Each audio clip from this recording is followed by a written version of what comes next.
सभी लोग एक बार हाथ जोड़िए और बोलिए साधु साधु साधु। नमो बुद्धाय। स्वागत है आप सभी का।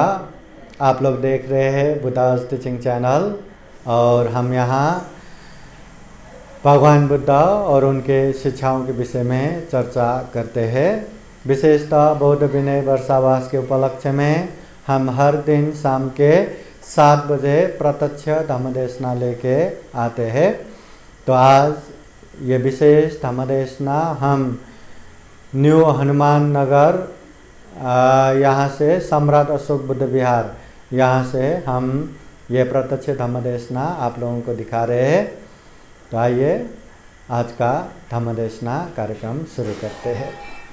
बालक आहेत 4 उपरेत बसलेले त्यांनी या ठिकाणी यावं आणि त्यांनी सर्व उपासिकाच्या तर्फे भंतेजीचं त्यांनी स्वागत करायचं। या लवकर ते छोटे बालक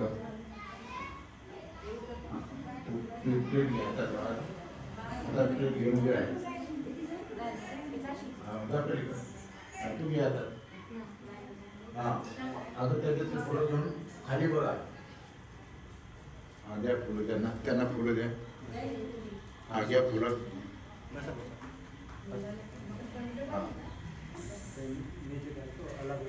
अलग अलग फुलं द्या त्यांना।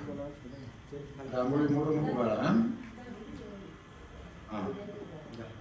द्या म्हणते जरा म्हणा साधू साधू साधू।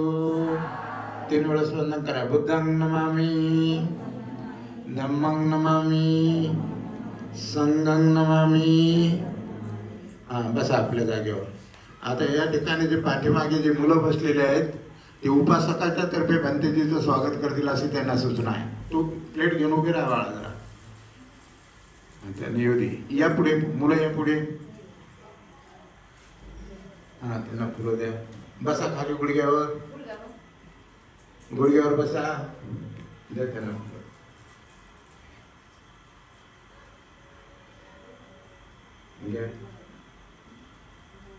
या पुढे भंतेजीचे फुल घ्या। म्हणा साधू साधू। आता 3 वेळा वंदन करायचं। बुद्धं नमामि धम्मं नमामि संघं नमामि। या ठिकाणी उभीच राहा उभीच राहा थोडा सजा।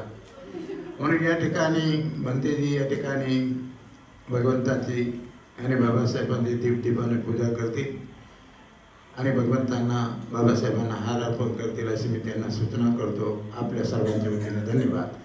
पलीकडून वळा तू भंतेजीला फुलं दे। ताट कर त्यांच्या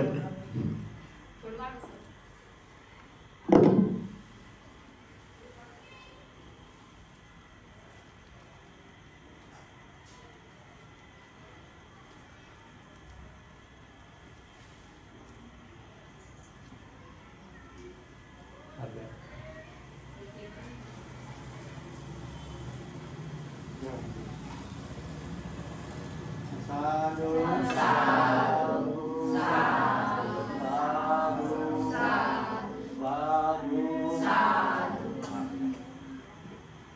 और म्हणा साधु साधु साधु साधु साधु।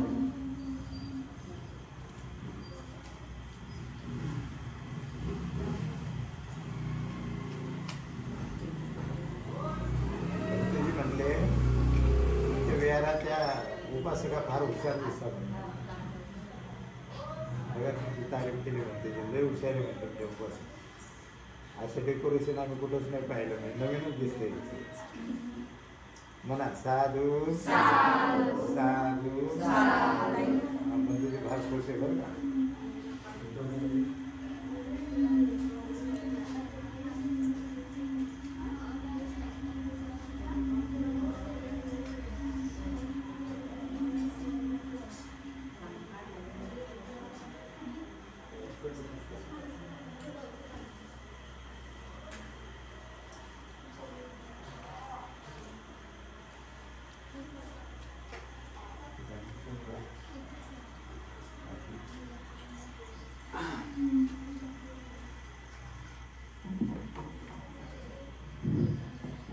हा, यानंतर बनतेजी आपल्याला त्रिशरण पंचशील देतील. बनतेजी हा, दुसरी गोष्ट या नांदेडकर आई यांना अशी मी सूचना करतो की त्यांनी बनतेजीचं बुके देऊन त्यांचं स्वागत करावं, अशी त्यांना सूचना.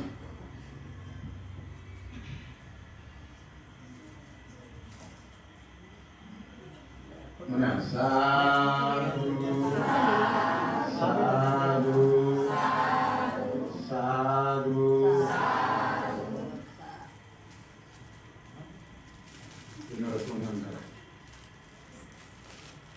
बुद्धं नमामि, तुम्ही नाही, धम्मं नमामि, संघं नमामि. पुढच्या वेळेला सर्वांनीच बुके घेऊन ये बरं का. सर्वांचे नाव पुढे जाईल म्हणा साधू साधू. यानंतर बनतेजी जास्त वेळ आपण न घेता लगेच बनतेजी आपल्याला त्रिशरण पंचशील देतील आणि बनतेजी आपल्या धम्मदेशनात येणार आहे. तर ते धम्मदेशना आपल्याला अनुसरून ते धम्मदेशना देतील असं मी आपल्या सर्वांच्या वतीनं बनतेजींना विनंती करतो. धन्यवाद.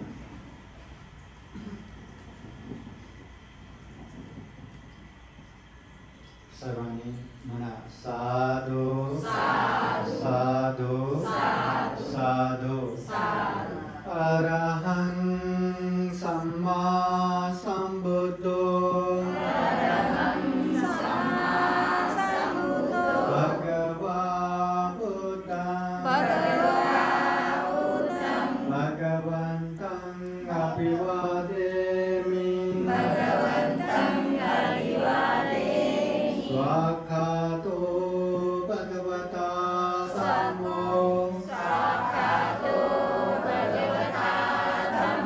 धम्मं नमस्सामि. सुपतिपन्नो भगवतो सावकसङ्घो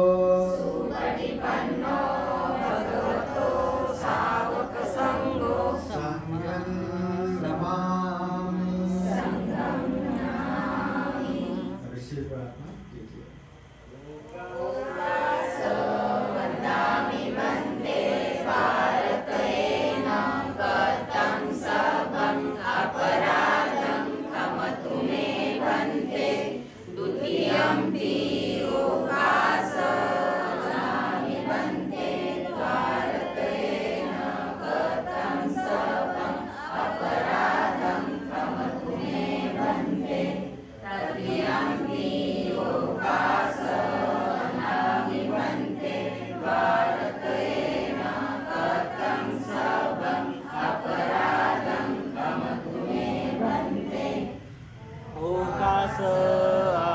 बन्ते त्रिशरणेन सपञ्चशीलं धम्मं याचामि अनुगं गत्वा शीलं देकमे वन्दे द्वितीयम्पि लोकासहं वन्दे त्रिशरणेन सपञ्चशीलं धम्मं याचामि अनुगं गत्वा शीलं देकमे वन्दे तृतीयम्पि योगासनं वन्दे त्रिशरणेन सह पञ्चशीलं धम्मं याचामि अनुगं गत्वा शीलं देकमे वन्दे.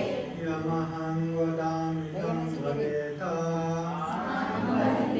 नमो तस्सा भगवतो अरहतो सम्मा संबुद्धस्सा. नमो तस्सा भगवतो अरहतो सम्मा संबुद्धस्सा. नमो तस्सा भगवतो अरहतो सम्मा संबुद्धस्सा. नमो तस्सा भगवतो अरहतो सम्मा संबुद्धस्सा. बुद्धं शरणं गच्छामि. बुद्धं शरणं गच्छामि. धम्मं शरणं गच्छामि. धम्मं शरणं गच्छामि. संघं शरणं गच्छामि. संघं शरणं गच्छामि. द्वितीयम्पि बुद्धं शरणं गच्छामि. द्वितीयम्पि बुद्धं शरणं गच्छामि द्वितीयम्पि धम्मं शरणं गच्छामि तृतीयम्पि संघं शरणं गच्छामि द्वितीयम्पि संघं शरणं गच्छामि तृतीयम्पि बुद्धं शरणं गच्छामि तृतीयम्पि बुद्धं शरणं गच्छामि तृतीयम्पि धम्मं शरणं गच्छामि तृतीयम्पि धम्मं शरणं गच्छामि तृतीयम्पि संघं शरणं गच्छामि तृतीयम्पि संघं शरणं गच्छामि शरणगमनं परिपूर्णं अहं वन्दे पाणातिपाता वेरमणि सिक्खापदं समादयामि पाणातिपाता वेरमणि सिक्खापदं समादयामि आदिन्नदाना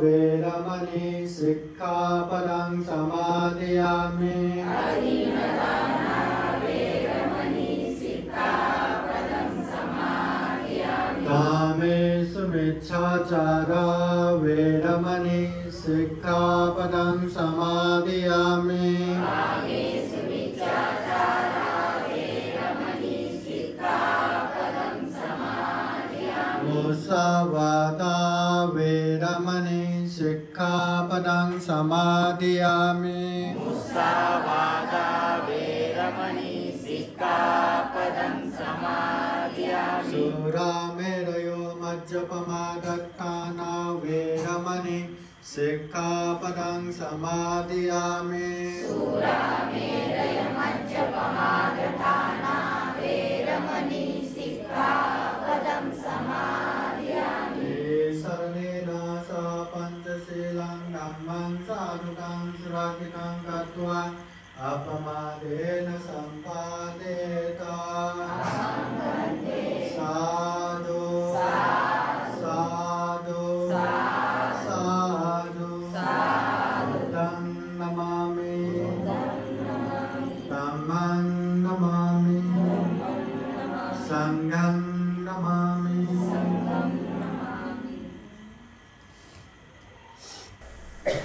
समन्ता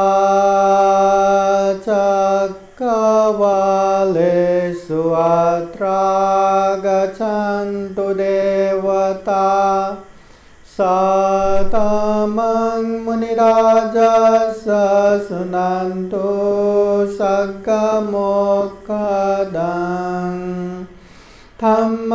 धम्मश्रवणकालो अयं वदन्ता धम्मश्रवणकालो अयं वदन्ता धम्मश्रवणकालो अयं वदन्ता नमो तस्स भगवतो अरहतो सम्मा सम्बुद्दस्स नमो तस्स भगवतो अरहतो सम्मा सम्बुद्दस्स नमो तस्स भगवतो अरहतो सम्मा सम्बुद्दस्स। महाकारुणिक तथागत भगवान बुद्ध को त्रिवार वंदना। महाकारुणिक तथागत बुद्ध द्वारा देशित सुआख्या धम्म को त्रिवार वंदना। महाकारुणिक तथागत बुद्ध के आर्य श्रावक संघ को त्रिवार वंदना। परम पूजनीय बोधिसत्व डॉक्टर बाबा साहब अम्बेडकर आज के विशेष धम्म देशना कार्यक्रम में उपस्थित पूजनीय भिक्षुआनियुक्त थेरो सम्राट अशोक बुद्ध विहार के संपूर्ण श्रद्धा संपन्न बुद्धि संपन्न उपासक उपासिकाएं। महाकारुणिक तथागत बुद्ध कहते हैं कालेन धम्म श्रवणं ये तं मंगलमुत्तमं। समय समय पर जो धम्म देशना सुनते हैं ये मंगल है। कालेन धम्म साकच्छा ये तंग मंगलम उत्तमं। समय समय पर धम्म की चर्चा करना ये मंगल है। मंगल बोले तो अभी भी सुख शांति देने वाला, बीच में भी सुख शांति देने वाला, अंत में भी सुख शांति देने वाला, जितने भी दुर्गति जाने वाला रास्ता है उसको काटने वाला, जितने भी सुगति जाने वाला रास्ता है उसको खोलने वाला, ऐसा मंगल तथागत बुद्ध बताते हैं। विशेषतः महाकारुणिक तथागत बुद्ध के सारे उपदेशों को संग्रहित किया हुआ ग्रंथ है त्रिपिटक ग्रंथ। त्रिपिटक में विशेषतः सुत्त पिटक, विनय पिटक, अभिधम्म पिटक है। सुत्त पिटक में भी प्रमुख 5 निकाय ग्रंथ है। दीघ निकाय, मध्यम निकाय, संयुक्त निकाय, अंगुत्तर निकाय, खुदक निकाय। इसमें से भी अंगुत्तर निकाय ग्रंथ में तथागत बुद्ध कहते हैं धम्म देशना सुनने से विशेषतः 5 फायदाएं होते हैं। कितने फायदाएं? 5 फायदाएं। वो हमें मालूम होना चाहिए। मालूम हुआ तो बार बार ऐसे धम्म देशना सुनने का मन होगा। तो तथागत बुद्ध कहते हैं अश्रुतं सुनाति सुतं पर्योदपेति कंखं वितरति दिथिं उजुं करोति चित्तमसपसीदति। तथागत बुद्ध कहते हैं अश्रुतं सुनाति, धम्म देशना सुनने से कभी न सुना हुआ अच्छा उपदेश सुनने को मिलता है। कभी न सुना हुआ बहुत ही लाभदायी, बहुत ही कल्याणकारी ऐसे उपदेश सुनने को मिलता है। सुतं पर्योदपेति, बार धम्म देशना सुनने से हमें पाठ हो जाता है, कंठस्थ हो जाता है। अच्छा, पंचशील, हिंसा नहीं करना, चोरी नहीं करना, व्यभिचार नहीं करना, झूठ नहीं बोलना, नशा पदार्थ सेवन नहीं करना, चतुर्ब्रह्म विहार, मैत्री, करुणा, मुदिता, उपेक्षा। 4 आर्य सत्य। दुख है, दुख का कारण तृष्णा है, दुख मुक्त निर्वाण है, निर्वाण पहुंचने का आर्य अष्टांगिक मार्ग है, मध्यम मार्ग है। ऐसे हर चीज हमें कंठस्थ हो जाता है बार धम्म देशना सुनने से। कंखं वितरति, मन में अनेक तरह से शंका उपशंका आता है। कभी कभी कुछ करना हो तो ये करने से अच्छा होगा या वो करने से अच्छा होगा, ये करने से धम्म होगा या वो करने से धम्म होगा। अनेक तरह से संदेह उत्पन्न होता है, जो बार धम्म देशना सुनने से ऐसे शंका उपशंका भी सब समाप्त हो जाता है।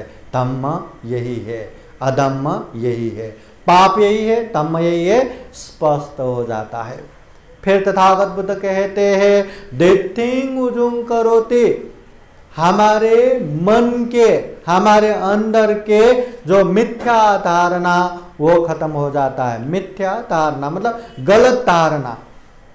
गलत धारणा बोले तो बहुत उल्टा धारणा, अच्छे को भी बुरा समझना और बुरे को भी अच्छा समझना। ये देखने में कुछ बड़ी बात नहीं है पर बहुत भयानक है। जो व्यक्ति बिहार आते हैं, जो व्यक्ति धम्म देशना सुनते हैं, जो व्यक्ति पुण्य कार्य करते हैं और इसके बावजूद भी उसको लगा, मिथ्या धारणा से उसको लगा कहीं मैं पाप तो नहीं कर रहा हूं, कहीं मैं गलत तो नहीं कर रहा हूं, कहीं मैं ऐसे मिथ्या धारणा आते ही अब देखना वो जितने मेहनत से वो दान पुण्य करता है वो दान पुण्य अभी नहीं करेगा। जितने मेहनत से वो शील पालन करता है अभी शील पालन भी नहीं करेगा। जितने मेहनत से वो ध्यान भावना करता है वो भी नहीं करेगा। और बिहार आना तो कभी आएगा कभी नहीं आएगा, ऐसे ही ढीला पड़ जाएगा।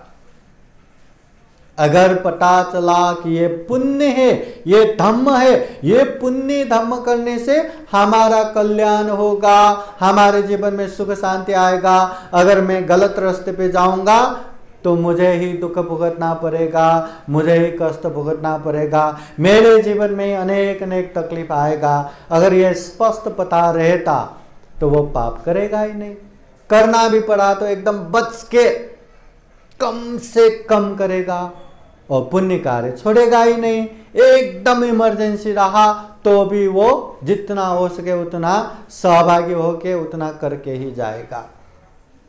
इसलिए ये मिथ्या धारणा भी धम्म देशना सुनने से हट जाता है। फिर तथागत बुद्ध कहते हैं चित्तमसा पसीदति, अच्छे जगहों पे श्रद्धा उत्पन्न होके मन प्रसन्न होता है। धम्म देशना सुनने से मन आनंदित होता है, प्रफुल्लित होता है। आप लोगों को धम्म देशना सुनने से आनंद होता है, प्रसन्न होता है? हाँ, होता है। देखना, जब जब आप लोग अच्छे से धम्म देशना सुनेंगे और वो भी समझ के सुनेंगे, तब जाके आप लोगों को थोड़ा अच्छा लगता है। नहीं तो आधा घंटा 1 घंटा यहाँ बैठे बैठे रहना बोले तो संदेह है। घर में कौन कौन आया होगा, कितने दोस्तों के साथ मिलने जाना होगा, कितना अच्छा अच्छा सीरीज मूवी न जाने क्या क्या क्या क्या होगा, वो सारा छोड़ के यहाँ बैठे हैं। अगर धम्म देशना समझ में नहीं आए तो बैठना बहुत मुश्किल है। अगर धम्म देशना समझ में आए तो उससे ज्यादा उसको बाकी कुछ भी अच्छा नहीं लगेगा। क्योंकि तथागत बुद्ध कहते हैं सब रसंग धम्म रसंग जिनाते, सभी रस में धम्म रस जीतता है या श्रेष्ठ होता है। जितना टीवी देखने में मजा आता है ना, जितना स्टोरी कहानी पढ़ने में मजा आता है ना, जितना यहाँ वहाँ घूमने में मजा आता है ना, या जो आपको पसंद है वो करने में जितना मजा आता है ना, जिस दिन अच्छे से धम्म में श्रद्धा रख के एकाग्र होके धम्म देशना सुनेंगे, वो धम्म का रस इतना बड़ा इतना महान रहेगा, बाकी रस तो उसके लिए छोटा मोटा रहेगा। हाँ, इसलिए धम्म देशना श्रद्धा पूर्वक ध्यान पूर्वक सुना तो मन प्रसन्न होगा, अन्यथा मन प्रसन्न नहीं होता। हाँ, कभी हम यहाँ वहाँ बातें करने लगे या कभी ऐसे ध्यान से सुनते सुनते भी अपने ही दुनिया में खोने लगे, उसमें ही अनेक अनेक तर्कना करके करके बैठने लगे या इधर उधर ध्यान गया, तो धम्म देशना तो छूट जाएगा। फिर क्या बोल रहे पता ही नहीं, फिर क्या होगा? फिर तो शांति से रहना भी मुश्किल हो जाता है। धम्म देशना तो समझ में नहीं आ रहे, फिर क्या करूं क्या करूं, छटपट छटपट होने लगता है। इसलिए धम्म देशना भी शांति से ध्यान पूर्वक सुनना चाहिए। तो ये महाकारुणिक तथागत बुद्ध कहते हैं जो व्यक्ति धम्म देशना सुनते हैं उसके जीवन में ये 5 मंगल तो होना ही है। कभी न सुना हुआ अच्छे धम्म देशना सुनने को मिलेगा, बार बार सुनने से कंठस्थ हो जाएगा, मन के शंका उपशंका निवारण हो जाएगा, मन के मिथ्या धारणा नष्ट हो जाएगा और अच्छे जगह पे श्रद्धा उत्पन्न होके मन प्रसन्न हो जाएगा। इसलिए तथागत बुद्ध कहते हैं धम्म देशना सुनना चाहिए। अभी धम्म देशना सुनना मंगल है, इसके बावजूद भी धम्म देशना सुनने का एक माहौल रहता है। एक माहौल एक जगह रहता है। कहीं रास्ते में चल रहे हैं और कोई दौड़ा दौड़ा, अरे भंते जी आप मिल गए, ओहो अच्छा हुआ, धम्म देशना सुनना मंगल है, थोड़ा सा धम्म देशना दीजिए ना। अभी चलते चलते धम्म देशना दूं क्या? हाँ, कहीं रास्ते में चाय पी रहे हैं चाय के टपरी में, या कहीं होटल में खाना खाने के लिए बैठे और वहीं उपासक आके भंते जी ओहो धम्म देशना सुनना मंगल है, थोड़ा सा धम्म देशना दीजिए ना। चाय पीते पीते धम्म देशना देना है, खाना खाते खाते धम्म देशना देना है? हाँ, ऐसा है क्या? नहीं, एक माहौल रहता है। जब राजगृह में उपतिष्ठ परिव्राजक, ये उपतिष्ठ परिव्राजक ये पंचभद्र वर्गीय मध्य सबसे छोटे असजित भिक्षु को देखता है, शांत रूप से जाते हुए देख के, अरे जो अमृत धम्म हम ढूंढ रहे ये भंते जी को पक्का मालूम है, अभी उनसे पूछूंगा करके दौड़ा दौड़ा ऐसे चिबर पकड़ के भंते जी बोला ना बताओ ना, ऐसा पूछा क्या? नहीं, जब तक भंते भिक्षाटन जाते रहे वो पीछे पीछे ही बैठा रहा, पीछे पीछे ही पड़ा रहा कि एक मौका आने दे फिर पूछूंगा करके। पंत जी पूरा भिक्षाटन गए, भिक्षा प्राप्त करने के बाद एक जगह बैठ के भोजन भी किए। भोजन के समय में बात करते करते हाँ मैं पूछूंगा, ऐसा भी नहीं। भोजन पूरा समापन होने के बाद, सब व्यवस्थित होने के बाद तब जाके पूछने जाते हैं, पंत जी आपको देख के ऐसा लगता है कि आपने अमृत धम्म प्राप्त किया है, क्या है धम्म? फिर ऐसे माहौल में वो अश्वजी भंते वो उपतिश परिव्राजक को एक ही गाथा बोलते हैं, ए धम्मा हेतु पववा ते संग हेतु तथागतो आह ते संचयो निरोधो एवं वादी महासमनो। सिर्फ एक गाथा बोलते हैं उपतिश परिव्राजक भंते जी, बस समझ लिया, बस समझ लिया। वो एक गाथा सुनते ही धर्मचक्षु प्राप्त करते हैं, श्रोतापति फल में प्राप्त करते हैं। पंत जी को नमस्कार करके भगवान बुद्ध कहाँ है वो पता करके तुरंत अपने दोस्त को सुनाते। दोस्त ने भी, कोलित परिव्राजक ने भी वो एक गाथा सुन के ही उसने भी श्रोतापति फल प्राप्त किया। फिर उनके 500 मित्रों को बताते हैं, आधा से ज्यादा पीछे पीछे आते हैं और भगवान बुद्ध के पास जाके भिक्षु बन के वो लोग भी दुख मुक्त होते हैं। वही उपतिश परिव्राजक भगवान बुद्ध के राइट हैंड समान सारे पुत्र बनते हैं और वो कोलित परिव्राजक भगवान बुद्ध के लेफ्ट हैंड समान अग्र श्रावक मौर्गलैन भिक्षु। मतलब धम्म देशना सुनने का भी एक माहौल रहता है, कहीं भी कैसे भी ऐसे सुनना वो बात करना ठीक नहीं है। हाँ, धम्म देशना सुनते समय वो पीछे बोल के बैठ के पंते जी धम्म देशना दीजिए, अब चिल्ला चिल्ला के भगवान बुद्ध ने कहा है, ऐसा चिल्ला चिल्ला के धम्म देशना देना है क्या? वैसा भी नहीं। और एकदम नजदीक आके पंते जी धम्म देशना बोले तो एकदम नजदीक भी अच्छा है क्या? नहीं, है ना, बोलेंगे तो थूक भी जाएगा, है ना। तो ज्यादा दूरी भी नहीं, ज्यादा नजदीक भी नहीं, और पीछे से पंडित जी धम्म देशना दीजिए न करके पीछे बैठा तो ऐसा करके धम्म देशना देना है क्या? पीछे बैठ के भी नहीं, इधर उधर भी बैठ के नहीं, सामने बैठ के अच्छे से धम्म देशना सुनना चाहिए। धम्म देशना सुनने की भी जगह होना चाहिए, माहौल होना चाहिए। कहीं भी कैसे भी धम्म देशना नहीं देते। आप लोगों को पता है ना, खुजूतरा दासी, श्यामावती महारानी के दासी जो हमेशा 8 स्वर्ण मुद्रा का फूल माला लेने के लिए सुमन माली के वहां जाते थे, मगर 4 स्वर्ण मुद्रा अपने जेब में और 4 स्वर्ण मुद्रा का ही वो फूल माला लेके महारानी को देते थे। हर दिन वैसा करती थी। एक दिन सुमन माली के वहां भगवान बुद्ध प्रमुख भिक्षु संघ आए थे, तो वो खुजूतरा गई तो सुमन माली कहते हैं थोड़ा सा रुकिए, भगवान बुद्ध आया है। हाँ ठीक है, वो रुकते हैं। भगवान बुद्ध भोजन के बाद जो धम्म देशना देते हैं वो खुजूतरा के कान में जाते हैं और कान में पड़ते हैं, अरे भगवान बुद्ध ने मुझे जान लिया क्या, मुझे पहचान लिया क्या, मैं ऐसे चोर का काम करती हूँ तो भगवान बुद्ध ने मुझे जान तो नहीं लिया करके ध्यान पूर्वक सुनते सुनते सुनते सुनते सुनते श्रोतापति फल प्राप्त किया। अभी श्रोतापति फल प्राप्त होने के बाद वो कभी पाप करेगा क्या, कभी वो चोरी करेगा क्या? तो उसने ठान लिया आज से मैं चोरी नहीं करूंगा। अभी चोरी नहीं करूंगा तो समस्या ये भी है ना, वो 8 स्वर्ण मुद्रा में 4 स्वर्ण मुद्रा का ही वो लेके जाते थे, जितना लेके जाते, अभी 8 स्वर्ण मुद्रा का लेंगे तो कितना आएगा? उससे दुगना आएगा, और दुगना आया तो वहां स्पष्टीकरण देना पड़ेगा ना, ये दुगना कैसे? तो उसको बोलना पड़ेगा, झूठ भी नहीं बोल सकते, तो बोलना पड़ेगा कि मैं पहले ऐसे ऐसे चोरी करती थी, अभी चोरी नहीं करूंगा करके ऐसे लाए। और महारानी है, महारानी कुछ भी सजाएं दे सकते हैं ना, अरे ये इतने समय से ऐसे चोरी करते थे, चलो इसको आजीवन जेल में डाल दो, या इसको देश निकाला कर दो, या इसने चोरी किया मृत्यु दंड दो, कुछ भी सजाएं दे सकते थे। फिर भी वो खुजूतरा ने ठान लिया, चाहे महारानी मुझे जेल में डाले तो डाले, देश निकाला करे तो करे, मृत्यु दंड दे तो दे, या जो भी सजाएं दे मुझे मंजूर है, पर चोरी नहीं करूंगी। उसने वो डबल 8 स्वर्ण मुद्रा का फूल माला लेके महारानी के पास गई।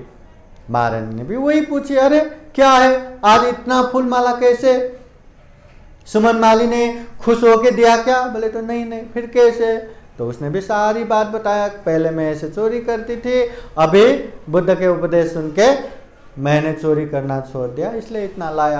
अभी महारानी सजाएं दे सकते थे ना, खुद के दासी, और हर दिन 4 स्वर्ण मुद्रा हर दिन वो चोरी करती थी, तो गुस्सा तो आएगा, सजाएं तो देना ही है। फिर भी श्यामावती महारानी ने उसको सजाएं नहीं दी। उसके मन में लगा ऐसे चोरी करने वाला दासी का भी मन परिवर्तन हुआ तो वो क्या उपदेश होगा, बुद्ध का क्या वो वाणी होगा। चलो मैं तुम्हें छोड़ दूंगा, पर मुझे वो उपदेश सुनाओ। अब देखो, वो महारानी है, खुद के मालकिन है, हाँ, और चोरी पकड़ी गई है, फिर भी चलो माफ कर देता हूं, वो उपदेश सुनाओ। बोले तो सुनाना चाहिए ना, पट सुनाना चाहिए, पर नहीं सुनाया। खुजतरा बोलती है मैं धम्मदेशना वो बुद्धवाणी तो सुनाऊंगी, पर उससे पहले मेरा कुछ शर्त है। क्या शर्त है? वो कहती है पहले मुझे दासी से मुक्त करना पड़ेगा, दूसरा मुझे अच्छे से शुद्ध होना पड़ेगा, शुद्ध वस्त्र पहन के, हाँ, फिर आप लोगों से भी ऊंची आसन में मुझे बैठना पड़ेगा। अरे महारानी से ऊंची आसन? वो बोली मुझे ऊंची आसन में। श्यामावती महारानी को इतना वो सुनने का मन हो रहा था, ठीक है सारा कबूल कर दिया, तुम दासी से भी मुक्त हो गया, तुम शुद्ध होके भी आओ, तुम्हारे लिए ऊंची आसन भी, सारा व्यवस्था किया। तब जाके खुजुतरा ने बुद्ध वाणी उपदेश सुनाई। और खुजुतरा में इतना तीक्ष्ण दिमाग था, बुद्ध ने जैसा उपदेश दिया अच्छे रस वैसा ही उपदेश दे सकते थे, वैसा ही बता सकते थे, और बुद्ध के उपदेश जैसा है वैसे ही बताया। तो श्यामावती महारानी प्रमुख 500 मित्र सहेलियां, सारे के सारे लोगों ने भी श्रोतापति फल प्राप्त किया, धर्मचक्षु अवबोध किया। मतलब धम्मदेशना सुनने में इतना श्रद्धा होना चाहिए, इतना विश्वास होना चाहिए, कम से कम इतना विश्वास तो होना ही चाहिए कि हम बुद्धवाणी सुन रहे हैं, ये बुद्धवाणी सुनने से हमारा कल्याण ही होगा, हानि कभी नहीं होगा, हमारा समय का सदुपयोगी होगा, टाइम वेस्ट नहीं होगा, फालतू में समय नहीं जाएगा। और ये धम्मदेशना, ये बुद्धवाणी आज ही नहीं, जीवन के अंतिम समय तक भी ये हमारे काम की होगी। तो ऐसा विश्वास रख के, ऐसा श्रद्धा रख के धम्मदेशना सुनना चाहिए। अभी धम्मदेशना कैसे सुनना चाहिए उसके विषय में एक कहानी बताता हूं, वो कहानी याद रहेगा और कैसे धम्मदेशना सुनना है। वैसे हम भंते के साथ बहुत जगह पे धम्म परिषद में जाते तो ये कहानी बार बार बताते रहता हूँ। हाँ, आप लोगों को पहली बार बता रहा हूँ, ध्यान से सुनिए कि धम्मदेशना कैसे सुनना चाहिए। एक समय एक भंते धम्म प्रचार करते करते एक गांव में पहुंचते। जब वहां के उपासक को पता चला कि हमारे गांव में भंते आए हैं और उसको धम्मदेशना सुनना बहुत पसंद है, वो भागा भंते के पास गया और कहते भंते जी मुझे धम्मदेशना सुनना है, मुझे धम्मदेशना सुनाइए ना। तो भंते जी ने उसको देखा और कहते हैं ठीक है मैं धम्मदेशना सुनाता हूँ, पर मैं अभी अभी आया, मुझे प्यास लगा है, थोड़ा पानी लाके दो। वो कहते हैं हाँ भंते जी मैं अभी लाके देता हूँ करके वो घर की तरफ भाग गया। और जाते जाते उसको लगा कि भंते जी को प्यास लगा है, मैं पानी क्यों, अच्छे से दही से बना हुआ छाछ, हाँ मही, हाँ वो छाछ लेके जाता हूँ ठंडा ठंडा। ऐसे करके एक बर्तन में वो छाछ लेके वो गया भंते के पास और भंते जी को, भंते जी ये लीजिए। भंते जी कहते हैं मैं खुद के ही पात्र में लूँगा। ठीक है लेके आइए। तो भंते जी अंदर से एक पात्र लेके आते, पात्र पता है ना, हाँ पिंड पात्र, वो पात्र लेके सामने रख देते। अभी भंते अपने ही पात्र में लेना चाहते तो ठीक है अभी वो पात्र में डालता हूँ करके, हाँ वो छाछ डालने के लिए जैसे हाथ उठाते हैं तो रुकना पड़ा। क्यों रुकना पड़ा? देखते हैं वो पात्र तो पहले से ही भरा हुआ था। अब भरे हुए पात्र में, भरे हुए वो बर्तन में वो छाछ डालेंगे तो क्या होगा? हाँ, वो तो गिर जाएगा, कोई काम का नहीं रहेगा। तो उपासक कहते हैं भंते जी ये पात्र तो भरा हुआ है, हाँ तो क्या करूं? तो खाली पात्र लाइए। हाँ ठीक है। भंते जी अंदर जाते हैं, फिर खाली पात्र लाते हैं, देखते खाली है, चलो अभी इसमें डालता हूं करके जैसे ही हाथ उठाते हैं फिर से रुकना पड़ा। अब क्या हुआ रहेगा?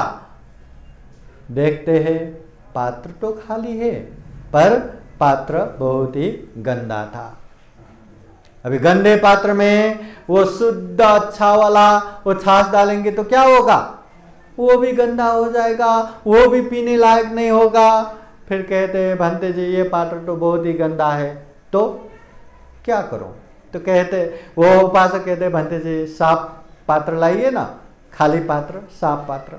ठीक है, भंते जी अंदर जाते हैं, फिर एकदम साफ वाला पात्र सामने रख देते। अभी देखते खाली भी है, देखते साफ भी है, चलो अभी इसमें डालता हूं करके जैसे ही हाथ उठाया फिर से रुकना पड़ा। अब क्या हुआ रहेगा?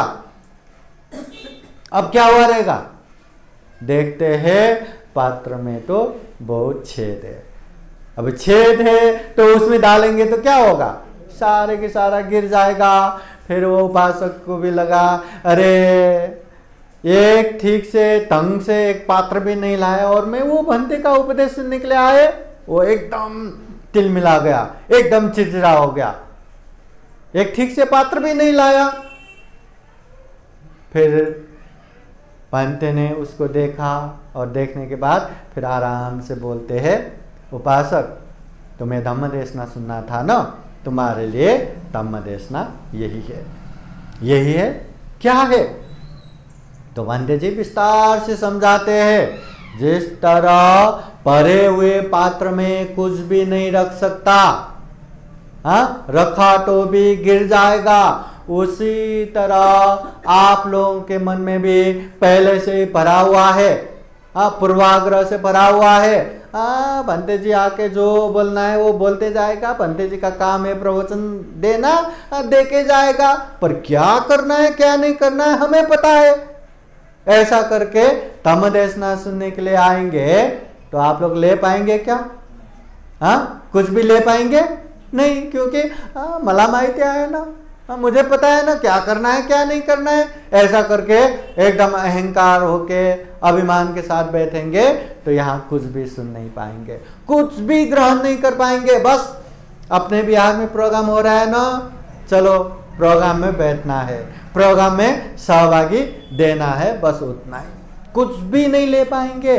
इसलिए ऐसा पूर्वाग्रह नहीं होना चाहिए, खाली पात्र चाहिए। तो हम भी जो भी वहाँ बुद्धवाणी उपदेश होगा हम अच्छे से ग्रहण करेंगे, ऐसे तैयार होके आना पड़ेगा, खाली होके आना पड़ेगा, ताकि जो भी उपदेश दे आप लोग उसको ग्रहण कर पाएंगे। पहला। फिर भंते जी समझाते हैं जिस तरह पात्र खाली होने से भी अगर पात्र गंदा हुआ ना, उसमें कुछ भी डालेंगे तो वो भी गंदा हो जाएगा। उसी तरह आप लोग धम्म देशना सुनेंगे करके तो आया, पर यहाँ आते बरोबर आप लोगों के मन में अनेक क्लेश उत्पन्न हो रहा है। हो सकता है लोभ उत्पन्न हो रहा हो सकता है द्वेष उत्पन्न हो रहा हो सकता है अनेक अनेक अकुशल चेतना आ रहा हो। उसका इतना अच्छा है, उसका उतना अच्छा है, वो मुझे चाहिए, वो मेरा होना चाहिए, ऐसा लोभ लालच बढ़ाते रहेंगे।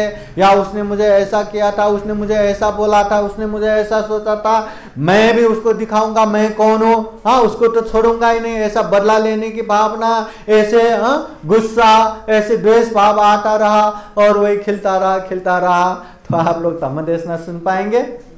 सुना तो भी उसी में मिक्स होके वो भी गंदा हो जाएगा, वो भी दूषित हो जाएगा। इसलिए मन में क्लेश रहा, क्लेश रूपी मैल रहा, तो कितना भी अच्छा धम्म देशना आप लोगों को दो तो भी आप लोग ग्रहण नहीं कर पाएंगे।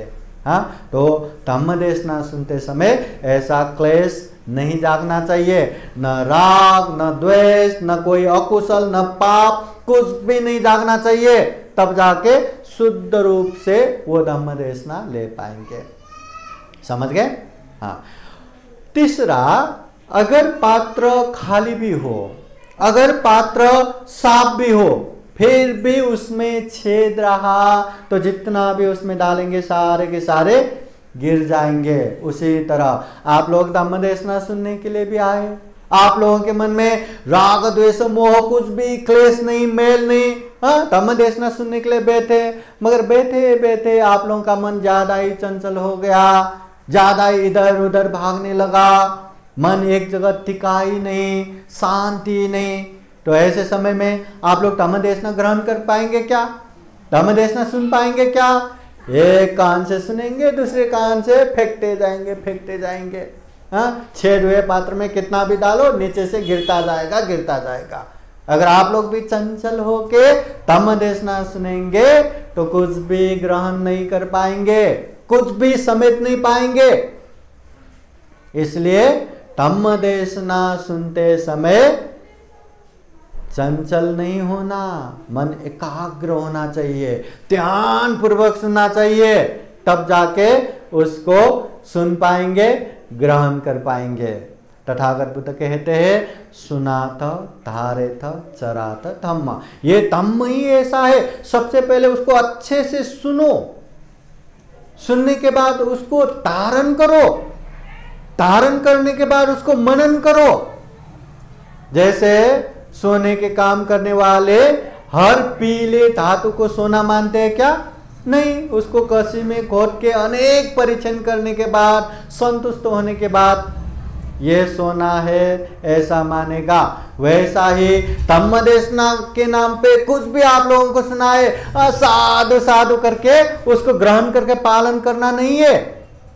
हम इंसान है, हम सर्वश्रेष्ठ प्राणी है, हम में चिंतन मनन करने की शक्ति है, विवेक बुद्धि है, प्रज्ञा है, अच्छे बुरे कुशल अकुशल, उचित अनुचित, योग्य योग्य, पाप धम्म हम अच्छे से समझ सकते हैं, और जितने भी अकुशल पाप है उससे दूर रह सकते हैं, जितने भी कुशल धम्म है उसमें आगे बढ़ सकते हैं। इसलिए वो विवेक बुद्धि, वो प्रज्ञा से जो धम्म हमने सुना है, जो धम्म हमने ग्रहण किया है, उसको परीक्षण करना है कि ये धम्म ठीक है कि नहीं, ये धम्म मैं पालन करूंगा तो इससे मेरा कल्याण होगा कि नहीं, मेरे अपनों का कल्याण होगा कि नहीं। बहुत अच्छे से चिंतन मनन करना है। अगर ठीक है, अगर अच्छा है तो उसे पालन करना। नहीं, अभी तो मैं बहुत बिजी हूं, मैं बुढ़ापे में पालन करूंगा, मैं रिटायर्ड लाइफ में पालन करूंगा, मैं बाद में पालन करूंगा करके बाद में नहीं बोलना। अच्छा है ना, पालन करते जाओ। अगर अच्छा नहीं लगा, कहीं से भी इससे कल्याण नहीं लगा, समझ में नहीं आया, उसको अलग रखो। जीवन दुर्लभ है, एक बार गया तो फिर से वापस नहीं आता। बहुत सारे लोग 10 का एग्जाम देते हैं, 10 क्लास का परीक्षा देते हैं, वो बहुत महत्वपूर्ण है। इसके बावजूद भी कोई परीक्षा में फेल हो जाता है। इतना दुख, इतना दुख, इतना दुख, पर फेल हो गया तो हो गया, कौन सी बड़ी बात है। वो फिर से एग्जाम नहीं दे सकता क्या? फिर से अगले साल दे सकते हैं।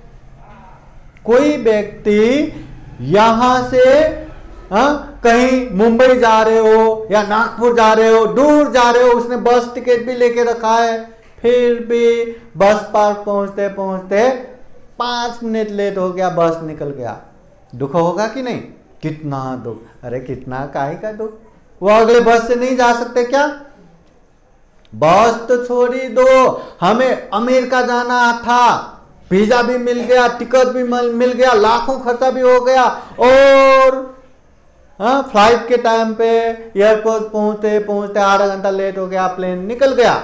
कितना बड़ा दुख। वो भी बड़ा दुख नहीं है। फिर से वो दूसरी बार अमेरिका जा सकते हैं, विदेश जा सकते हैं, मगर यकीन मानिए, एक बार हमारा जीवन गलत रास्ते पे खत्म हो गया तो गया गया। फिर से बुढ़ापे में आके अरे बाप रे, मैं गलत रास्ते पे आके मेरा जीवन बर्बाद हो गया, मेरा जीवन खत्म हो गया, इतना दुर्लभ जीवन नाश हो गया। फिर से वो एक बार मेरा जवानी या मेरे समय वापस आते, अभी तो मैं अच्छे रास्ते पे जाऊंगा, ऐसा पछतावा करने से वो समय वापस आएगा क्या? लाखों करोड़ों अरबों खर्चा भी किया तो भी वो समय नहीं आएगा। आएगा क्या? नहीं आएगा। जस्ट इमेजिन, कितना अच्छा होता है ना अगर ऐसा हो जाता तो। जिंदगी भी फिल्म की तरह फास्ट फॉरवर्ड कर सकता तो एक रास्ते पे चला जाते और बुढ़ापे में है इससे भी दुख मुक्त नहीं हुआ, करो रिवाइंड, फिर से हम जवानी में आते, फिर से दूसरे रास्ते में जाते, बुढ़ापे तक, अरे इससे भी कोई मार्ग फल प्राप्त नहीं हुआ, आओ फिर से रिवाइंड करो, फिर से जवानी में, फिर इसमें जाते, फिर उसमें जाते, फिर उसमें जाते, एक एक रास्ते का हम अनेक तरह से अनुभव करते। मगर जिंदगी फास्ट फॉरवर्ड होता है क्या? जिंदगी ऐसे वापस आ सकता है क्या? नहीं, बिल्कुल नहीं आ सकता। इसलिए कोई भी रास्ते में चलने से पहले बहुत अच्छे से सोच समझ के चलना है। पछतावा करके, ताप करके वो समय वापस नहीं आने वाला। इसलिए बहुत सोच समझ के आगे चलना है। धम्म कुशल कर्म में ही आगे बढ़ना है, इसी में हमारा सुख शांति है। ये बात बहुत अच्छी तरह से हमें समझना है। एक बार महाकारुणिक तथागत बुद्ध बहुत सारे भिक्षुओं को जमा करते हुए एक जगह लेके जाते हैं और एक जगह लेके जाके ऐसे थोड़ा सा नख में धूल लेते हैं और भिक्षुओं को पूछते हैं, भिक्षुओं बताओ मेरे नख में ज्यादा धूल है या पृथ्वी में ज्यादा धूल है? धूल कहाँ ज्यादा है? कहाँ ज्यादा धूल है? बुद्ध के नख में या पृथ्वी में? पृथ्वी में। सारे भिक्षु लोग कहते भगवान आपके नख में तो क्या धूल है, सारा पृथ्वी तो धूली धूल से भर पड़ा है, आपके नख में तो बहुत ही कम, बहुत ही न्यून, बहुत ही गौण, बहुत ही थोड़ा ही धूल है। तब महाकारुणिक तथागत बुद्ध कहते हैं भिक्षु ऐसा ही है। इस दुनिया में अच्छे धम्म समझ के अच्छे धम्म में जाने वाले मेरे नख में जितना धूल है उतना ही है, बाकी तो गलत गलत धम्म में जाने वाले हैं। अच्छे धम्म में जाके अच्छे से अभ्यास करने वाला, अच्छे से पालन करने वाला मेरे नख में जितना धूल है उतना है। अच्छे धम्म मिलने के बाद भी पालन नहीं करने वाला पृथ्वी में जितना धूल है उतना है। अच्छे धम्म मिलने के बाद अच्छे धम्म को अभ्यास करके परिपूर्ण होने वाला, परिपूर्ण होने तक अच्छे से पालन करने वाला मेरे नख में जितना धूल है उतना ही है, बाकी तो पृथ्वी में जितना धूल है उतना ही है। अच्छे धम्म जान के अच्छे धम्म में अभ्यास करके मार्ग फल प्राप्त करने वाला या दुख मुक्त होने वाला मेरे नख में जितना धूल है उतना ही है, बाकी तो पृथ्वी में पड़े धूल समान है। हमें महाकारुणिक तथागत बुद्ध के नख के धूल जितना में आना है या पृथ्वी के धूल जितने में आना है? किस में आना है? नख में धूल जो है उसमें आना है। तो रास्ता आसान है। सबसे पहले हमें कहाँ जाना है वो तय हो गया तो बहुत आसान है। मुंबई जाना है इस तरफ जाओ, नागपुर जाना है इस तरफ जाओ, है ना। मुंबई जाना है वो नागपुर की तरफ जाएगा क्या? या नागपुर जाना है वो मुंबई की तरफ जाएगा क्या? तय हो गया ना नागपुर जाना है चलो इस तरफ, तय हो गया ना मुंबई की तरफ जाना है चलो इस तरफ। वैसे ही हमें भी तय होना चाहिए, स्पष्ट होना चाहिए हमें कौन से मार्ग पे जाना है। तथागत बुद्ध के नख में जो धूल है उसमें आना है तो हमें क्या करना पड़ेगा? धम्म को अच्छे से जानना पड़ेगा। तथागत बुद्ध कहते हैं परियति धम्म, प्रतिपत्ति धम्म, प्रतिवेद धम्म। सबसे पहले अच्छे धम्म को अच्छे से जानना पड़ेगा, समझना पड़ेगा। दूसरा प्रतिपत्ति धम्म, जो अच्छे धम्म को जाना है, समझा है, उसे अच्छे से पालन करना पड़ेगा, परिपूर्ण रूप से पालन करना पड़ेगा। ऐसा नहीं कि गृहस्थ जीवन सुख शांति के लिए पंचशील पालन करना है तो हम पालन करेंगे, हम उपासक उपासिका है, हम अच्छे से पालन करेंगे करके सबके सब पंचशील प्रार्थना कर रहा है, मगर प्रार्थना नहीं कर रहे, पालन नहीं कर रहे, तो उसका फायदा कुछ होगा क्या? जीवन में सुख शांति मिलेगा क्या? नहीं। परिपूर्ण रूप से पालन करना है।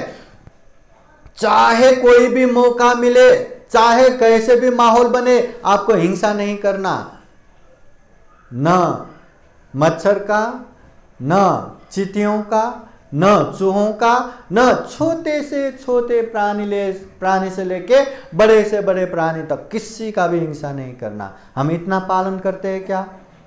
पालन करते हैं क्या?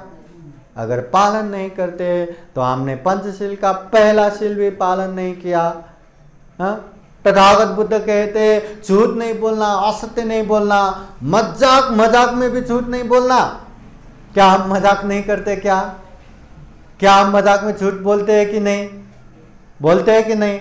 शील बरोबर प्रार्थना कर रहे, उपासक उपासिका बन रहे, मगर वो शील को हमने परिपूर्ण रूप से पालन नहीं किया ना। अच्छे से परिपूर्ण रूप से पालन करना पड़ेगा, तब जाके तथागत बुद्ध ने जो सुख शांति मिलेगा करके उपदेश दिया वो मिलेगा। अब पालन ही नहीं करेंगे या परिपूर्ण रूप से पालन नहीं करेंगे तो कुठे भेटणार, कहाँ मिलेगा? हमें यहाँ से जाना है मुंबई और जाते जाते नासिक ही घूम के आए, इतना दूर तो आ गया, अब बस चला हो गया करके वहीं से वापस आया तो मुंबई पहुंच गया क्या? कभी पहुंचेंगे क्या? हाँ, इधर से नागपुर जाना था और नांदेड़ पहुंचते पहुंचते या यवतमाल पहुंचते पहुंचते बहुत दूर आ चुके, अब बस हो गया करके वहीं से वापस आया तो नागपुर पहुंचेंगे क्या? बिल्कुल नहीं। जब तक हम वहां नहीं पहुंचेंगे तब तक हमें चलना पड़ेगा, चलते रहना पड़ेगा। जब पहुंचेंगे, परिपूर्ण होंगे तब पहुंचेंगे। वैसे ही धम्म को भी, अच्छे धम्म को भी अच्छे से पालन करना है, परिपूर्ण रूप से पालन करना है। जब हम अच्छे धम्म को अच्छी तरह से परिपूर्ण रूप से पालन करेंगे तब जाके प्रतिवेद धम्म अच्छा परिणाम भी मिलेगा। अच्छे धम्म को अच्छे से पालन किया तो देखते हैं जीवन में सुख मिल रहा है, जीवन में शांति मिल रहा है, जीवन में आनंद मिल रहा है, जीवन में खूब संतुष्ट है, शारीरिक मानसिक रूप से एकदम प्रफुल्लित है। और देखते ही देखते ये देखते हैं कि जीवन में दुख मुक्ति का मार्ग फल अनुभव हो रहा है। श्रोतापति फल पहुंच गया, सकटागामी फल पहुंच गया, अनागामी फल पहुंच गया, अनंत फल पहुंच गया, दुख मुक्त निर्वाण प्राप्त हो गया। जब हम अच्छे धम्म को सबसे पहले अच्छे से जानना है, समझना है, और अच्छे धम्म जानने के बाद उसको अच्छे से पालन भी करना है, और अच्छे धम्म को अच्छी तरह से जान के अच्छे से पालन करेंगे तो उसका अच्छा परिणाम भी आएगा, आना ही है। जब हम खाना खाएंगे, अरे मेरा पेट भर जाए, पेट भर जाए, ऐसे कामना करने की जरूरत है क्या? नहीं, खुद ब खुद पेट तो भरना ही है। वैसे ही जब हम अच्छे धम्म पालन करेंगे तो उसका अच्छा परिणाम भी आना ही है। इसलिए धम्म का ये 3 लेवल है। सबसे पहले जानना है, दूसरा पालन करना है, तीसरा उसका अच्छा परिणाम आएगा। पर हम अक्सर क्या करते हैं, धम्म को जानते भी है, अरे ये धम्म तो ऐसा है वैसा है, निर्वाण प्राप्त होता है, दुख मुक्त होता है, विमुक्ति सुख मिलता है। फिर वो अभी ये चाहिए, निर्वाण चाहिए, निर्वाण चाहिए, निर्वाण चाहिए, वो भी हम प्रार्थना करते हैं, मगर निर्वाण के लिए जो अभ्यास करना चाहिए वो अभ्यास नहीं करते, निर्वाण के लिए जो गुण धर्म पालन करना चाहिए वो पालन नहीं करते, पर बरोबर प्रार्थना करते रहते हैं, मला निर्वाण पाहिजे हो, मुझे दुख मुक्ति चाहिए, मुझे निर्वाण चाहिए। निर्वाण के बारे में पता भी है और निर्वाण प्राप्त करना भी है, पर निर्वाण प्राप्ति के लिए हम आगे नहीं बढ़ रहे हैं, तो हमें निर्वाण मिलेगा क्या? बुद्ध आके तथास्तु करके वरदान देगा क्या? बाबा साहब आके अरे हमारे समाज के लोग हैं, चलो निर्वाण पहुंचा देंगे करके कोई गाड़ी लेके भेजेगा क्या? गाड़ी से पहुंचेगा भी नहीं। इसलिए अगर हमें निर्वाण पहुंचना है, दुख मुक्त होना है, तथागत बुद्ध ने खूब अच्छे से मैत्री करुणा पूर्वक वो रास्ता बता के गया है, और वो रास्ते में चल के न केवल भगवान बुद्ध, हजारों लाखों भिक्षु भिक्षुनी उपासक उपासिकाओं ने ज्ञान प्राप्त किया है। हम चलेंगे तो हम भी ज्ञान प्राप्त कर सकते हैं, और ये तो हमारा बहुत बड़ा पुण्य है, बहुत बड़ा धम्म है कि बाबा साहब ने इतने अच्छे धम्म में हमें रखा है, ऐसे धम्म की दीक्षा दिया है। बस हमें तो जानना है, समझना है, पालन करना है। ऐसा सोचने की जरूरत भी नहीं है कहीं मैं गलत राह पे चल के, गलत धम्म में चल के मेरा बुढ़ापा आ गया तो मैं फिर से कैसे रिवाइंड करूं, फिर से कैसे मैं जवानी में आऊं, वो सोचने की जरूरत ही नहीं है। अच्छे धम्म में है, दुख मुक्ति के मार्ग में है, बस जानना है, समझना है, पालन करना है, निरंतर हम दुख मुक्ति के नजदीक नजदीक नजदीक नजदीक नजदीक नजदीक पहुंचेंगे। समझ में आया क्या? तो इतना अच्छा धम्म मिला है, इतना दुर्लभ जीवन मिला है, सर्व प्राणी जगत में सर्वश्रेष्ठ ये मनुष्य जीवन मिला है, और उसमें भी दुर्लभ बुद्ध मिला है, तथागत बुद्ध के दुर्लभ धम्म मिला है, दुर्लभ मनुष्य जीवन मिला है, दुर्लभ सद्धर्म सुनने का मौका मिला है। तो ऐसे दुर्लभ जीवन में दुर्लभ बुद्ध के दुर्लभ धम्म को खूब अच्छे से जान सके, समझ सके, खूब अच्छे से पालन कर सके, अभ्यास कर सके, और परिपूर्ण होके सभी दुखों से मुक्त निर्वाण की तरफ निरंतर आगे बढ़ सके, ऐसी कामना करते हैं। फिर एक बार आप लोगों के जीवन में खूब खूब सुख हो, शांति हो, मंगल हो, कल्याण हो, ऐसी कामना करते हुए आज का ये धम्म देशना यहीं समापन करते हैं। सबका मंगल हो, सबका कल्याण हो, भवतु सब मंगलम। साधु साधु साधु। धम्म देशना के अंत में पूजने भिक्षु संघ आप लोगों को बुद्धवाणी पाली गाथा द्वारा आशीर्वाद देते हैं। आज हमने जितना भी पुण्य किया, इस पुण्य के अनुभव से, बुद्ध धम्म संघ के अनुभव से आप सभी के जीवन में खूब खूब सुख, शांति, मंगल हो। जीवन में खूब सारा पुण्य धम्म करते हुए ये दुर्लभ, यह अमूल्य, ये सर्वश्रेष्ठ मनुष्य जीवन को सफल बना सके, सार्थक बना सके, ऐसी कामना करते हुए बुद्धवाणी पाली गाथा द्वारा आशीर्वाद देते हैं। सब लोग ध्यान पूर्वक आशीर्वाद ग्रहण कीजिए। सभेतियो विवाचान्तो सब्बरोगो विनाशतो माते भवत्वन्तरायो सुखे दीर्घायुको भव। भवतु सर्वमङ्गलं रक्षन्तु सर्वदेवता सर्वबुद्धानुभावेन सदा सोते भवन्तु ते। भवतु सर्वमङ्गलं रक्षन्तु सर्वदेवता सर्वधर्मानुभावेन सदा सोते भवन्तु ते। भवतु सर्वमङ्गलं रक्षन्तु सर्वदेवता सर्वसङ्गानुभावेन सदा सोते भवन्तु ते।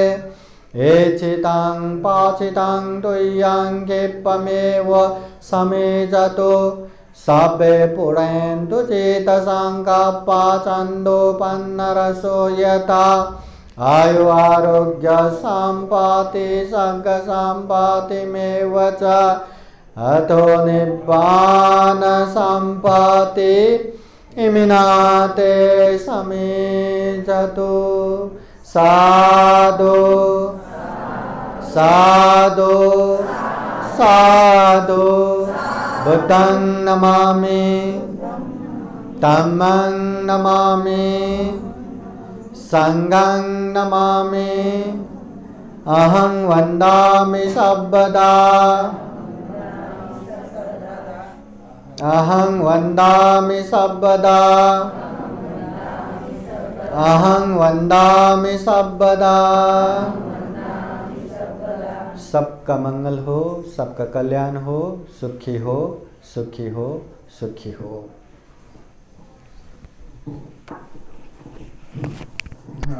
साधू। या ठिकाणी पूज्य बंतेजीने आपल्याला जे प्रवचन दिलेलं आहे तर बंतेजीने आपल्याला ही सूचना दिलेली आहे की आपण जेव्हा विहारात पाय टाकतो तेव्हा अतिशय आपण शुद्ध मनाने या ठिकाणी आलं पाहिजे। त्यामध्ये राग नसला पाहिजे, द्वेष नसला पाहिजे, क्लेश नसले पाहिजे। अगर भरलेलं पात्र जेव्हा आपल्यामध्ये राहतं तेव्हा आपण काहीही करू शकणार नाही। म्हणून जो राग आहे, द्वेष आहे, हिंसा आहे, तृष्णा आहे, आसक्ती आहे, हेच भरलेलं पात्र आहे। आणि म्हणून या भरलेल्या पात्रामध्ये आपण किती जरी प्रवचन ऐकलं तर ते मात्र वरीवरून जाणार आहे, खाली जाणारच नाही, कोरची कोर राहील। म्हणून मी आपल्याला सांगितलं की अशा प्रकारे जे काही आपण या ठिकाणी यायचे, फक्त मी एक उपासक आहे आणि मी फक्त उपासक या नात्याने विहारात येत आहे, मला धर्म शिकायचा आहे, याच्या अतिरिक्त आपल्या मनामध्ये काही असू नये।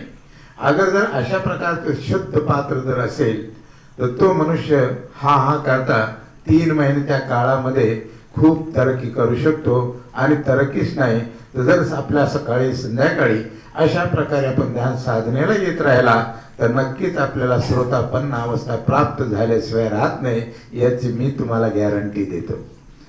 म्हणा साधू। दुसरी गोष्ट भगवंताने जे पात्र सांगितलं, जे महिला आहे, कधी भी आपलं दूषित मन करून विहारात पाय टाकायचा नाही। आपलं मन कोरं आणि करकरीत असलं पाहिजे आणि ते पारदर्शक असलं पाहिजे की जेणेकरून कोणत्या आपल्या अंतःकरणामध्ये डाग असूच नाही। आणि जेव्हा आपलं असे सुंदर प्रवचन जेव्हा ऐकतो तर ते सगळं प्रवचन आतल्या आत आपण ग्रहण करू शकतो आणि त्याच प्रवचनाच्या द्वारे आपण मुक्त अवस्था प्राप्त करू शकतो। ते तेव्हा असेल जेव्हा ते पात्र कोरं करकरीत आणि स्वच्छ असेल, पारदर्शक असेल। आणि दुसरं बंतेने सांगितलं की ज्या अशा प्रकारे पात्रता आहे, सगळं काही आहे, परंतु मात्र अशा प्रकारे त्याला छिद्र आहेत। म्हणून अशा प्रकारचं छिद्रावाला मन आपण मात्र कदापि विहारात पाय टाकत असताना जे काही छिद्र असलेलं मन आहे ते बाहेरच फेकायचं। पण शुद्ध आणि पारदर्शक असलेलं मन, निर्मळ असलेलं मन, शुद्ध असलेलं मन या ठिकाणी घेऊन बसायचे आणि तेही सुद्धा श्रद्धेनं प्रवचन ऐकायचं आहे। जेवढं आपण श्रद्धेनं प्रवचन ऐकाल, जेवढं आपलं मन शुद्ध असेल, निर्मळ असेल, पवित्र असेल, पारदर्शक असेल, त्या मनामध्ये सगळं जे प्रवचन आहे ते साठल्या जातं। आणि साठून मग अशा प्रकारे आपण कोणत्याही प्रकारचं कमी न राहता आपण या ठिकाणी धम्मदेशना ऐकता ऐकता आपण पाहतो उत्तर भारतामध्ये आपल्यासारखे हजारो नाही करोडोने भगवंताचे उपासक होते। ते सुद्धा शुद्ध मनाने असे प्रवचन ऐकायचे आणि ऐकता ऐकता धर्माचा अभ्यास करून, धारण करून अशा प्रकारे ते सुद्धा श्रोतापन्न, सदागामी, अनागामी, अनंत अवस्था तक पर पोहोचले। मग तीच विद्या आज सुद्धा आहे। आज तर आम्ही फार मोठे पुण्यवान आहोत की आपल्याला जिथं तिथं हर एक डिस्ट्रिक्ट मध्ये विपश्यना सेंटर स्थापित आहेत आणि त्या विपश्यनाला जाऊन आपल्याला तप करायला मिळतं की भगवान बुद्ध म्हणतात असं आपण तप केलं पाहिजे की तपून तपून तपून आपले विकार जाळून नष्ट केले पाहिजे, त्याची राख बनवली पाहिजे, त्याच्यातून कोणताही अंकुर विकाराचा फुटूच नाही असं आपण तप केलं पाहिजे। भगवान बुद्ध म्हणतात यासाठी आपलं मन मात्र कोरं करकरीत असलं पाहिजे, छिद्रावालं नसलं पाहिजे। इकून घेतलं की खाली गळून जात, कुछ नहीं मिलेगा, क्या लाया तो कुछ नहीं लाया, कहाँ गए थे कहाँ गए नहीं, और क्या लाया तो कुछ नहीं, लय छान. आणि म्हणून अशा प्रकारे आपलं पात्र शुद्ध आणि ते कसं असलं पाहिजे, छद्रावाला नसलं पाहिजे, तर ते साफसुथरं असलं पाहिजे आणि ते कोरं करकरीत असून पारदर्शक असलं पाहिजे. त्यामध्ये कोणताही डाग असू नये. आणि ते डागवालं बगैर डागवालं मन या ठिकाणी बसल्याच्या नंतर जे काही भंतेजी उपदेश देतात, जी भगवंताची वाणी या ठिकाणी सांगली जाते, जशाच्या तशी आपल्या अंतःकरणामध्ये बिंबल्या जाते. आणि बिंबल्याच्या नंतर जेव्हा आपण याचा अभ्यास करतो तेव्हा मात्र ते अभ्यास करता करता आपल्याला ती अवस्था प्राप्त होते जे भंतेजीने आपल्याला 4 पद सांगितलेली आहे. ती साधना करताना 4 पद प्राप्त कोणते होतात? पहिला आहे श्रोतापन्न, दुसरा आहे सगदागामी, तिसरा आहे अनागामी आणि चौथा आहे अरंत अवस्था प्राप्त करण्याची. हे 4 पदे या धर्माला लागून याचा अभ्यास जर आपण करायला लागलो तर आपण नक्कीच मुक्त अवस्था प्राप्त करू शकतो. आणि मुक्त अवस्था जरी प्राप्त नाही करू शकलो तर एक ना एक जीवन प्राप्त केल्याच्या नंतर सुद्धा आपण याच रस्त्याने चालून ज्या ठिकाणी धर्माचा अभ्यास होतो, मृत्यूच्या नंतर सुद्धा त्या ठिकाणी तो उत्पन्न होतो आणि धर्म ऐकता ऐकता ऐकता ते राहिलेले विकार तो काढून तो मुक्त होतो. आणि म्हणून अशा प्रकारे आपण मात्र या ठिकाणी बसलं पाहिजे. मला काय येते, त्याला काय येते, मी लय हुशार तो लय हुशार, असं जर करून जर विहारात बसला तो कोरचे कोरे रहोगे, कुछ नहीं मिलेगा. लक्षात आलं. म्हणून जे काय तुम्ही हुशार आहे का, चांगले आहे का, काय आहे ते तुम्ही बाहेरच सोडून द्या. मी केवळ उपासक आहे आणि मी केवळ धम्मवाणी ऐकायला येत आहे आणि ती धम्मवाणी ऐकून मला बुद्धत्व अवस्था प्राप्त करायचे. ह्या गोष्टी जर आपण ध्यानात ठेवून जर विहारात बसला तर नक्कीच आपलं कल्याण होईल. आणि भंतेजीनं जे काय सांगितलं की आपलं परम सुखाची अवस्था आपल्याला प्राप्त होईल ती तेव्हाच गाठता येते. म्हणून या ठिकाणी आपण जरी विहारात आले तर मात्र ह्या 3 गोष्टी लक्षात ठेवा की अहंकार बाजूला ठेवा, ममकार बाजूला ठेवा आणि अशा प्रकारे राग आहे, दोष आहे, ईर्ष्या आहे, दुर्भावना आहे ते बाजूला वट्यावर जाण्याच्या पहिले त्याला बाहेर फेका आणि शुद्ध मनाने विहारात या आणि शुद्ध मनाने प्रवचन ऐका आणि ऐकून ऐकून अशा प्रकारे वाणी ऐकून आपल्या जीवनाचं सोनं बनवा. भगवान बुद्ध म्हणतात धारण करे सो धर्म. जो धर्माला धारण करतो धर्म त्याचं कल्याण करतो. जो धर्माला धारणच करत नाही धर्म त्याचं जराही कल्याण करत नाही. मग आम्ही किती म्हणा आम्ही बुद्ध आहेत बुद्ध आहेत बुद्ध आहेत आणि किती मनभर अगरबत्त्या लावल्या, किती मनभर मेणबत्त्या लावल्या, कुछ नाही मिलेगा. लक्षात आलं. आणि म्हणून अशा प्रकारे आपण धर्म धारण केला पाहिजे. ही गोष्ट आपल्याला लक्षात घ्या.